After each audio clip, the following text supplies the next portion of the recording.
नमस्कार दोस्तों। आशा करता हूँ कि आप सभी अच्छे होंगे।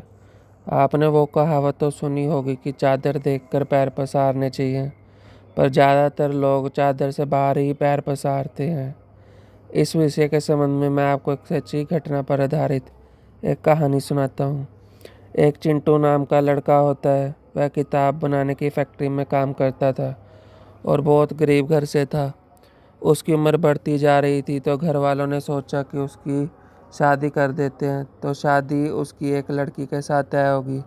चिंटू के घर वालों ने सोचा था कि छोटा सा फंक्शन करके चिंटू की शादी कर देंगे, पर चिंटू के चाचा ने कहा कि तू एक बड़े पैलेस में शादी बुक कर ले, पैसे मैं दे दूंगा।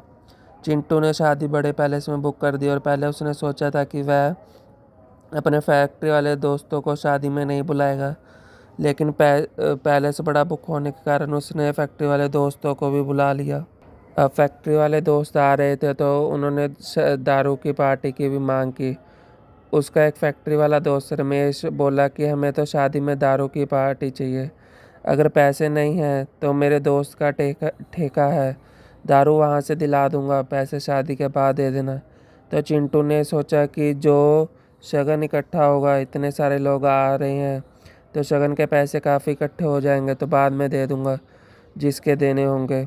और पड़ोसियों ने कहा कि डोली हमारी कार में आल्टो में ले आना। जब यह बात चिंटू के चाचे के बेटे को पता चली तो उसने चिंटू में फूंक और हवा भर दी कि कोई शादी बार बार न थोड़ी होती है, हमारे भाई की डोली ऐसी कार में आनी चाहिए कि पूरा मोहल्ला देखे।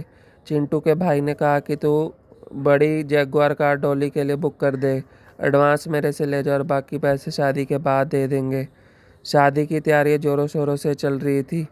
चिंटू की शादी का दिन आ गया और शादी बड़े धूमधाम से हुई और अच्छे से हुई। अब जब अगले दिन चिंटू ने शादी के शगन के लिफाफे चेक किए तो शगन इतना इकट्ठा नहीं हुआ जितना उसने सोचा था। इतने में घर की बेल बजती है और बाहर जिसकी कार में डोली लाए थे वह पैसे लेने आ गया। चिंटू के जो शगन इकट्ठा हुआ था उसने सारे डोली वाली गाड़ी के ड्राइवर को पैसे दे दिए और उसे अब टेंशन हो गई कि दारू के ठेके वाले का फ़ोन आ गया और वह अपने पैसे मांगने लगा। और अब जब चिंटू ने अपने चाचा जी को फ़ोन किया कि पैलेस वालों के बाकी पैसे दे दो, तो चाचा जी ने कहा कि मैंने अपने दोस्त से पैसे लेने थे, वो भी नहीं दे रहा, उसके घर में प्रॉब्लम चल रही है, तो तू अपने आप ही पैलेस के पैसे दे दे। इतने में कह के चाचा जी ने फ़ोन रख दिया। जब यह बात चिंटू ने अपनी घरवाली को बताई तो वह भी बहुत दुखी हुई।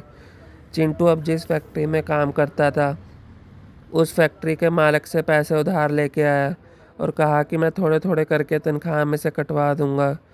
चिंटू जो फैक्ट्री के मालिक से उधार पैसे लाया था उससे उसने दारू वाले ठेके के पैसे दिए और पैलेस के पैसे दे दिए। पहले तो चिंटू सिर्फ दिन में ही फैक्ट्री में काम करता था, अब इतना कर्जा होने के कारण वह रात को दूसरी फैक्ट्री में भी काम लग गया। चिंटू को घरवाली को अपने पति का दुख देखा ना गया तो उसने सोचा कि मैं भी कोई काम कर लेती हूँ, इनकी कुछ मदद हो जाएगी। तो चिंटू की घरवाली भी एक दुकान पर नौकरी लग गई। चिंटू को बहुत पछतावा हुआ कि लोगों और रिश्तेदारों को कहने पर उसने शादी पर बहुत खर्चा किया और चादर से ज़्यादा पैर पसारे। और फिर कुछ सालों बाद चिंटू और उसकी पत्नी ने मिलकर सारा कर्जा उतार दिया। धन्यवाद, आपने अपना कीमती समय दिया।